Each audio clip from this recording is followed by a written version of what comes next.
The entire assembly floor went dead silent as my arrogant boss screamed that I was fired. He thought he was saving $165,000. He had no idea his business was about to die. The heavy iron double doors of Advanced Precision Tooling had never felt so heavy. But the silence inside the main bay was what hit me first. Usually by 9 in the morning, the mechanical roar of the 5-ton stamping presses and the high-pitched whistle of hydraulic lines would shake the concrete under my feet. Instead, all 8 automated manufacturing cells were dead silent. In the middle of the main assembly bay, Roger Vance stood with his face, turning a deep, angry shade of purple, clutching a black industrial landline receiver like he wanted to strangle it.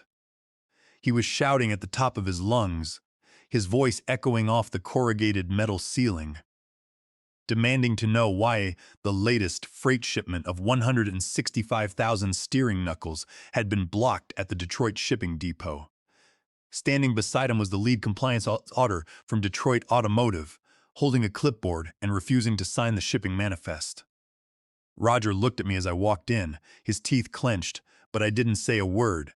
I just stood near the security gate, crossed my arms, and let the quiet sink in. To understand how we arrived at this dead stop, you have to go back 26 years. The year was 2000. I was a 22-year-old fresh engineering graduate, eager to prove myself in the heavy-duty automotive manufacturing sector. Vance Precision Tooling was a respected name back then, founded and run by Charles Vance. Charles was a true manufacturing man, the kind of boss who wore steel-toed boots, drank black coffee from a thermos, and spent more time on the grease-stained shop floor than in his air-conditioned executive office. He hired me as a junior mold designer, starting at a modest salary, but he promised me that if I put in the work and solved the company's toughest technical bottlenecks, he would take care of me. For the first 8 years, I practically lived at the plant. I studied every casting mold, every hydraulic valve, and every high-pressure alloy recipe we used. By 2008, I had worked my way up to lead mold designer. That was the year our biggest client, Detroit Automotive Group, approached us with a high-stakes problem. They needed a high-stress cast steel steering knuckle for their new line of heavy-duty utility trucks. The part, designated as the KN-165, had to withstand extreme torsion and load capacity. Our initial prototypes kept failing the stress tests. The molten steel would cool unevenly inside the casting molds, trapping microscopic air bubbles that caused invisible internal structural fractures. I spent 3 months straight working 70-hour weeks, running simulations and redesigning the internal mold geometry. I finally came up with a revolutionary solution: a dual-core venting system with custom-angled thermal channels that regulated the cooling rate of the molten steel at the thickest joints of the knuckle. It was a massive technical breakthrough. The new molds produced perfect, flawless cast steel steering knuckles that passed the Detroit stress test with quality approval. But when it came time to implement my design, the company was facing a severe cash flow squeeze due to the 2008 financial crisis. Under my employment agreement, I was entitled to a 5% design royalty bonus for any custom mold designs that went into mass production, which would have amounted to over $80,000 that year alone. Charles Vance called me into his office. He looked exhausted, the lines on his face deeper than usual. He told me honestly that if the company paid me that design bonus up front, they wouldn't have enough cash to buy the raw steel alloys needed to start production on the Detroit contract, and the company would go under. Charles wanted to make a deal. He suggested that instead of a cash bonus, I could register the custom venting mold geometries under my own private business entity. That day, I went home and established Thorn Tooling Design, LLC. Charles and I signed a formal, ironclad intellectual property licensing agreement. Thorn Tooling Design, LLC would license the patent-pending mold designs to Vance Precision Tooling for a nominal fee of exactly $1 per year. The contract contained a very specific protective clause. The license was active and valid only as long as I, Julian Thorne, remained an active full-time employee of Vance Precision Tooling. If my employment was terminated for any reason, or if I resigned, the proprietary license would immediately expire 48 hours after my departure, and all rights to use the casting mold geometries would revert back to my LLC. In 2012, the Patent Office officially granted me U.S. Patent Number 8245, 165 for the design. For over a decade, that agreement sat quietly in my personal safe at home. For the next 14 years, the arrangement worked beautifully. Vance Precision Tooling secured the massive Detroit contract, producing 55,000 steering knuckles a year, totaling 165,000 units over each 3-year contract cycle. My salary was eventually bumped to $165,000 a year, which was a fair rate for a chief tooling engineer with my level of specialized expertise.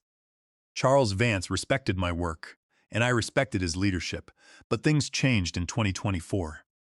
Charles's health began to fail, and he made the decision to retire, stepping back from the day-to-day operations. He handed the reins of the company to his 32-year-old son, Roger Vance.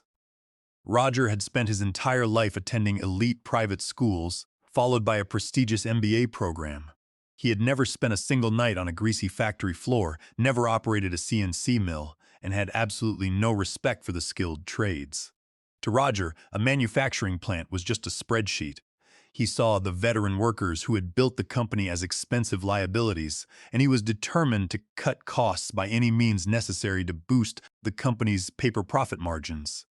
By the time 2026 rolled around, Roger had been running the company for a little over a year, and the atmosphere on the floor had turned toxic.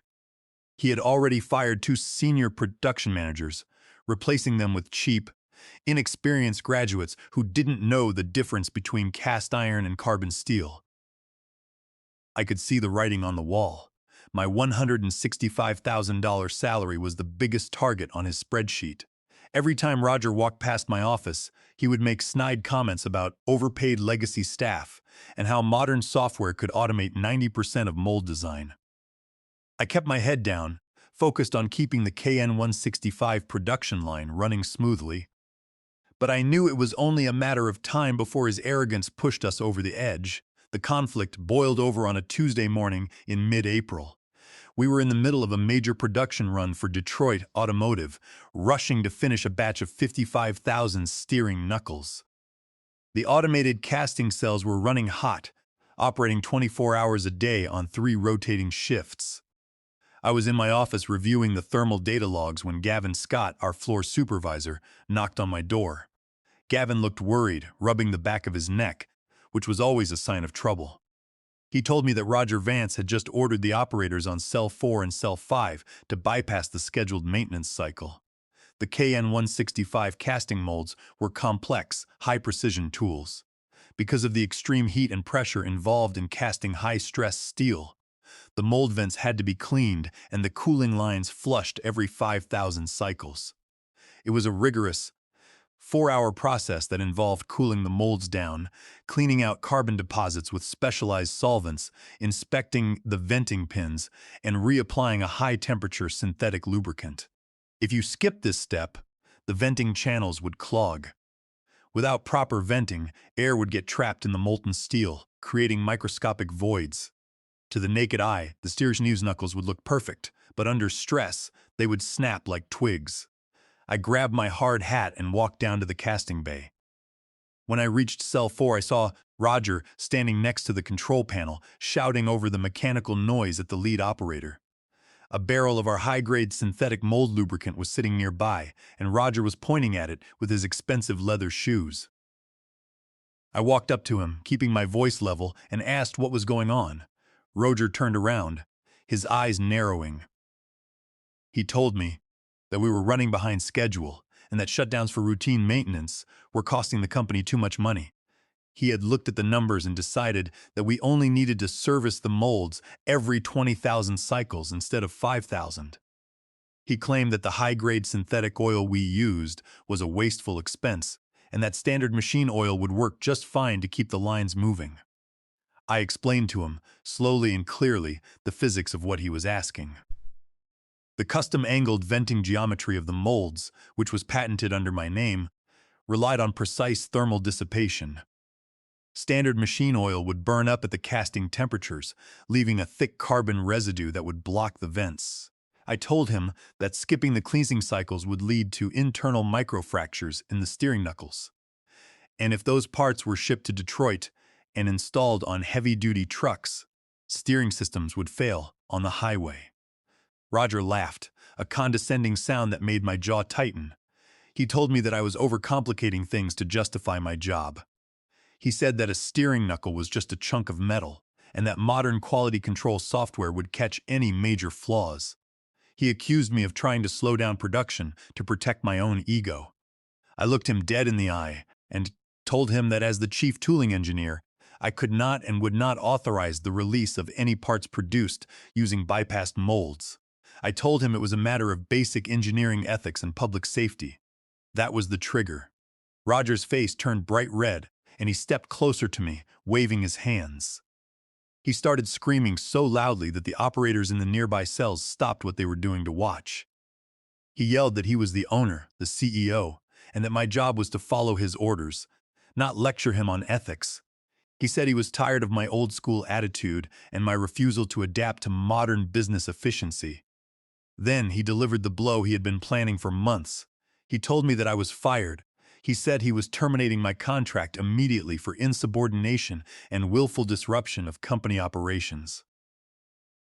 He sneered that they would be saving $165,000 a year by getting rid of me, and that he was bringing in a cheap contract team from an outsourcing firm to run the engineering department. He told me to pack my bags, hand over my keys, and get out of his plant by noon. The entire bay went silent. The operators were staring, waiting for me to yell back, to make a scene, or to plead for my job. But I didn't. I had spent 26 years in this industry, and I knew exactly what Roger's arrogance was about to cost him. I simply looked at him, nodded my head, and said a single word: understood. I walked back to my office, my heart beating in a steady, calm rhythm. I sat at my desk and systematically gathered my personal files. I printed out my original employment contract from 2000, the 2008 Intellectual Property Licensing Agreement, signed by Charles Vance, and the certified copy of my U.S. patent. I copied my personal design notes and calibration files to a secure flash drive.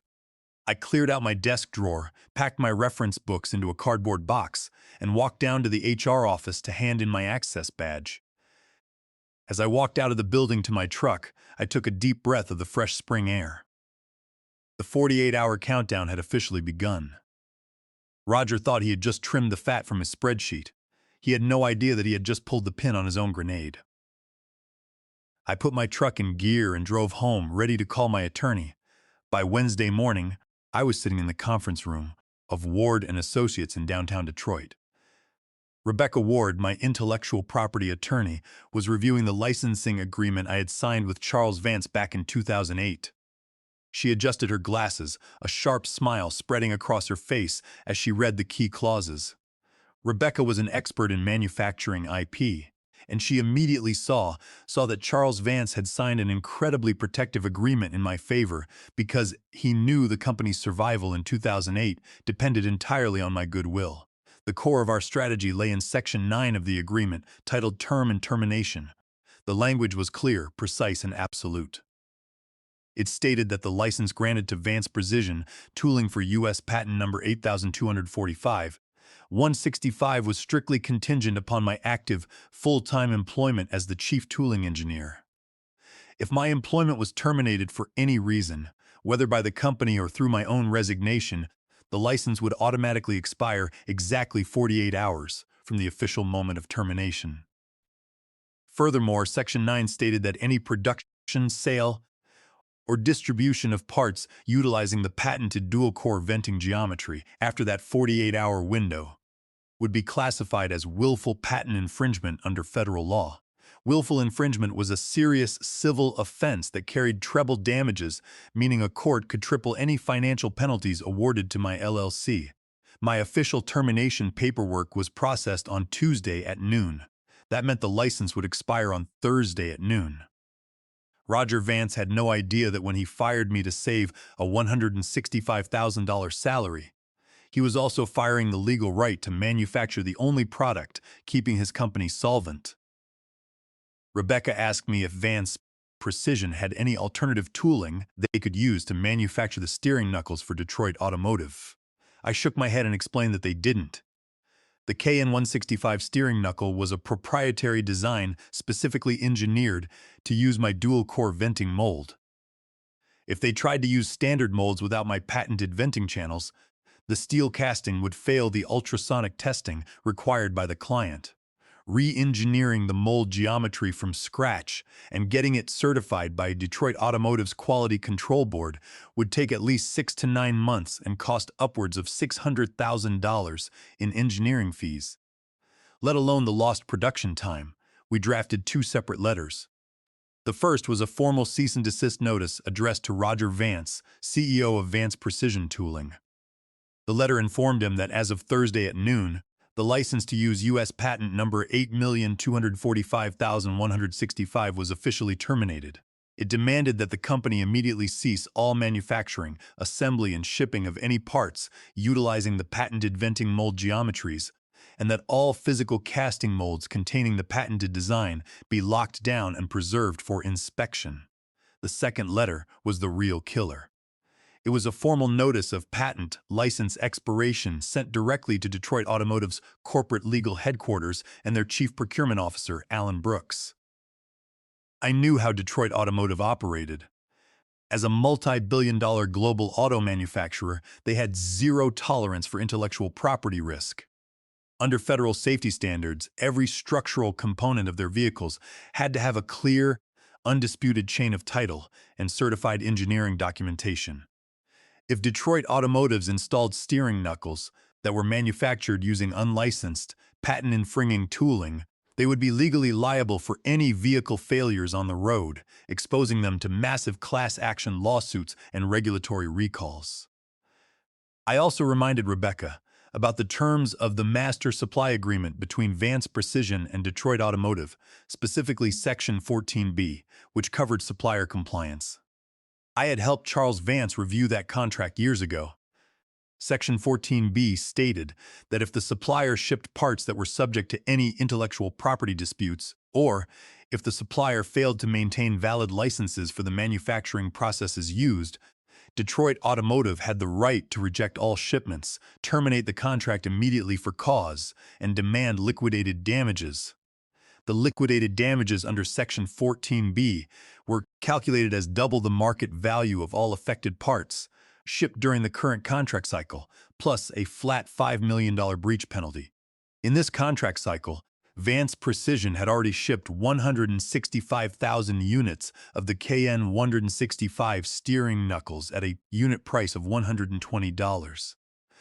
That represented $19,800,000 worth of shipped goods. Double that amount was $39,600,000. Combined with the $5 million breach fee, Vance Precision was facing a potential liability of $44,600,000. On Thursday morning, Rebecca sent the notices via certified electronic mail and physical courier, scheduled to land on the desks of Roger Vance and Alan Brooks at exactly 10 o'clock, 2 hours before the license expired. I went to a local diner, ordered a quiet breakfast of eggs and black coffee, and waited for the phone calls to begin. I knew that once those letters were opened, the entire executive suite at Vance Precision would turn into a burning house, and Roger would be trapped inside with no exit. At exactly 10:30 on Thursday morning, my phone started buzzing. The caller ID showed the main office line for Vance Precision Tooling. I let it ring. 2 minutes later, it buzzed again, this time showing Roger's personal cell phone number. I took a slow sip of my coffee, set the phone face down on the laminate table, and watched the screen light up repeatedly. Over the next hour, Roger called 7 times. Then the text messages began to roll in, starting with demanding, arrogant commands. "Julian, call me immediately. We have a database error with the engineering files." By 11:15, the tone changed to threats. "You are in breach of your post-employment transition duties. If you do not respond, our legal department will sue you for damages." I laughed quietly at that one. The only legal department Roger had was a local contract lawyer who handled basic property leases, while I was represented by one of the top intellectual property firms in the state. By noon, the license officially expired. At 12:15, my phone buzzed again, but this time the caller ID showed a number from Detroit. It was Alan Brooks, the chief procurement officer at Detroit Automotive. I answered on the second ring. Alan's voice was tense, but professional. He asked me if the letter his legal team received from Rebecca Ward was accurate. I told him it was. I confirmed that I had been terminated on Tuesday and that the patent license for the dual-core venting molds had expired at noon today. Alan was silent for a moment. Then he said, "Julian, you know this halts our entire utility truck assembly line. We have 20 semi-trucks loaded with steering knuckles sitting at our logistics depot right now, and our compliance auditors have blocked the gate. We cannot unload them." I told him I understood the situation, but that the decision to terminate my employment and bypass the mold safety protocols was made solely by Roger Vance. I explained that Roger had ordered the operators to run the molds without synthetic lubricant and skip the cleaning cycles, which meant every knuckle produced in the last 48 hours was structurally suspect. That was all Alan needed to hear. Detroit Automotive's compliance team immediately issued an emergency freeze order on all parts supplied by Vance Precision Tooling. They rejected the 20 semi-trucks at the gate, ordering the drivers to turn around and return the cargo to our plant. They also sent a formal notice to Vance Precision stating that they were suspending all payments and initiating an immediate quality audit under Section 14B of the Master Agreement. At 1 o'clock, Roger called my attorney's office directly. He was in complete panic, his voice cracking as he spoke to Rebecca's receptionist. He demanded an immediate meeting to resolve the misunderstanding. Rebecca agreed to host the meeting at her office at 3 o'clock that afternoon, but only on the condition that Roger brought the company's financial director and the original copy of the 2008 licensing agreement. When Roger walked into Rebecca's conference room at 3 o'clock, he looked like a different man.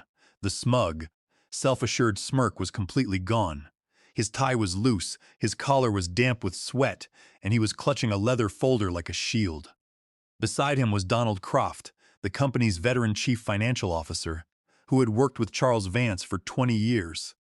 Donald looked grim, holding a stack of financial ledger sheets. Roger didn't even sit down before he started talking. He pointed a finger at me and said, "Julian, this is extortion.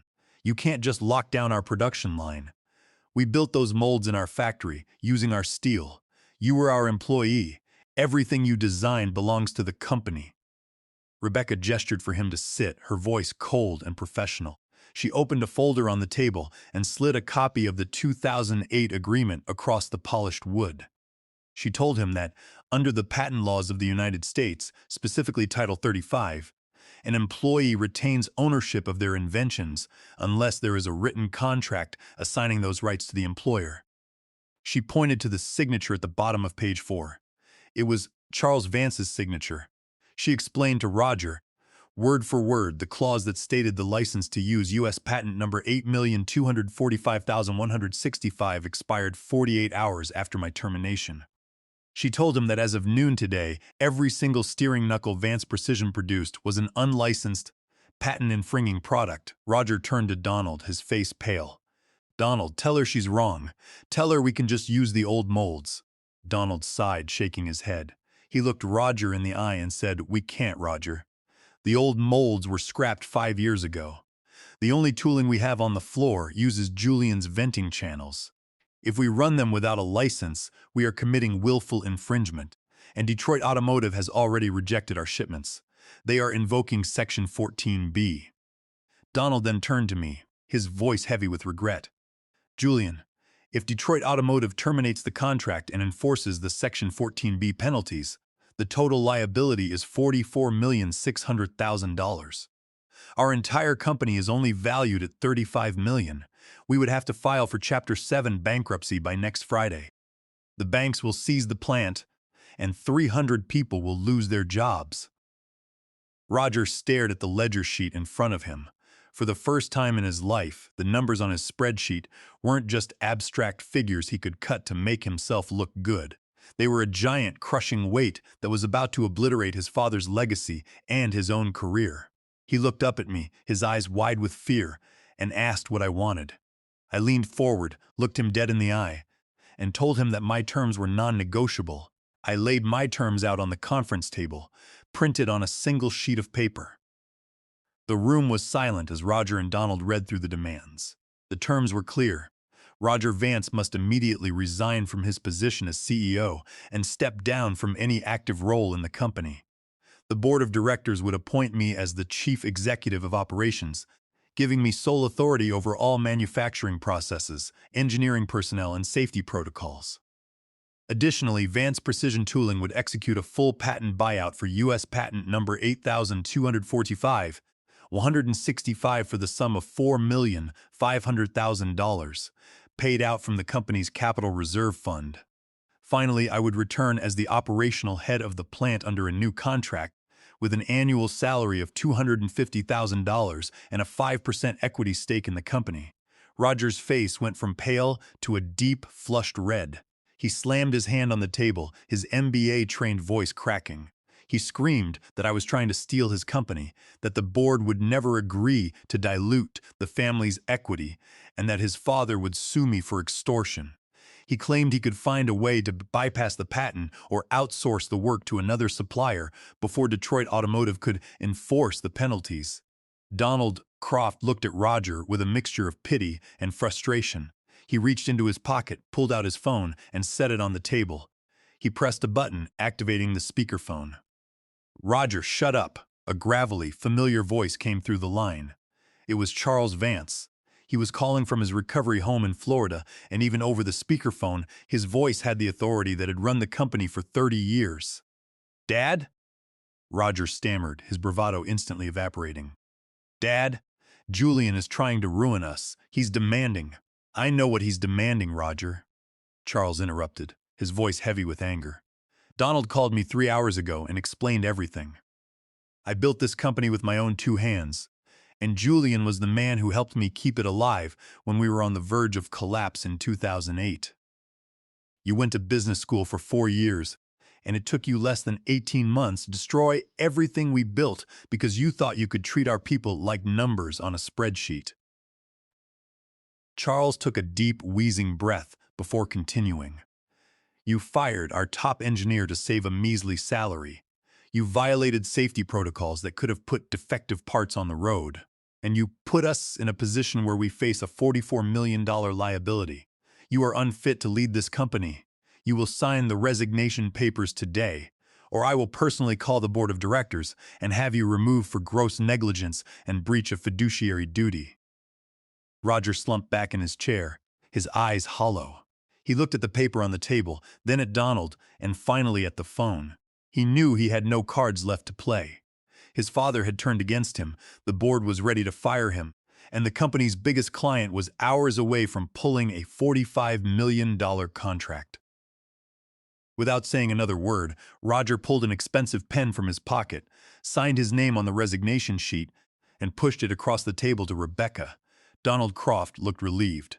He took the signed documents, shook my hand, and said, "Welcome back, Julian. Let's save this plant." The transition was immediate. By Friday morning, the board of directors had formally approved the agreement. The $4,500,000 patent buyout was wired to my LLC's bank account, and my new contract as chief executive of operations was signed.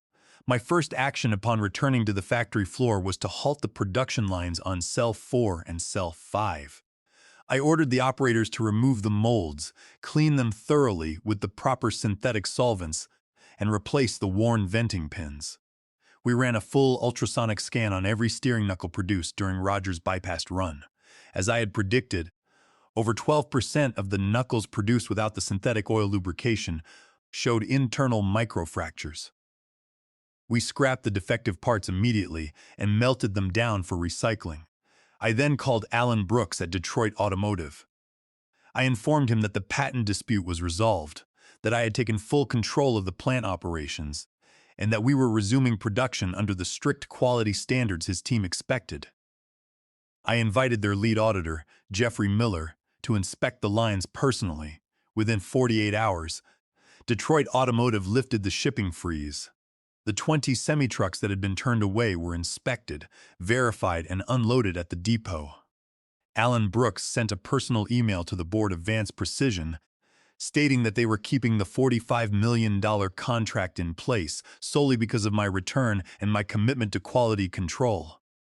As for Roger Vance, he was completely pushed out of the manufacturing industry. His reputation as the arrogant CEO who nearly bankrupted a $35 million company in a week followed him everywhere. He tried to apply for executive roles at other automotive suppliers, but the industry is small, and no one wanted to hire a manager who had been publicly denounced by his own father and fired for bypassing safety protocols. He eventually moved away from Detroit, taking a low-level consulting job far from the factory floors he had tried to exploit. It has been 6 months since that Friday morning. The plant floor is louder than ever, the 5-ton stamping press is shaking the concrete in a steady, productive rhythm. The workers are happy, knowing their safety protocols are respected and their jobs are secure. I still wear my steel-toed boots and spend my mornings walking the floor, checking in on the operators, and monitoring the thermal cooling logs. Sometimes, as I stand by the security gate, watching the heavy freight trucks roll out of the bay loaded with certified KN-165 steering knuckles, I think about the kid who walked into this plant 26 years ago. I spent my life designing the tools that built this company, and in the end, it was those very tools that saved it. Roger thought he could write me off his spreadsheet, but he forgot a basic rule of the trade. You can't run the machine if you don't own the gears.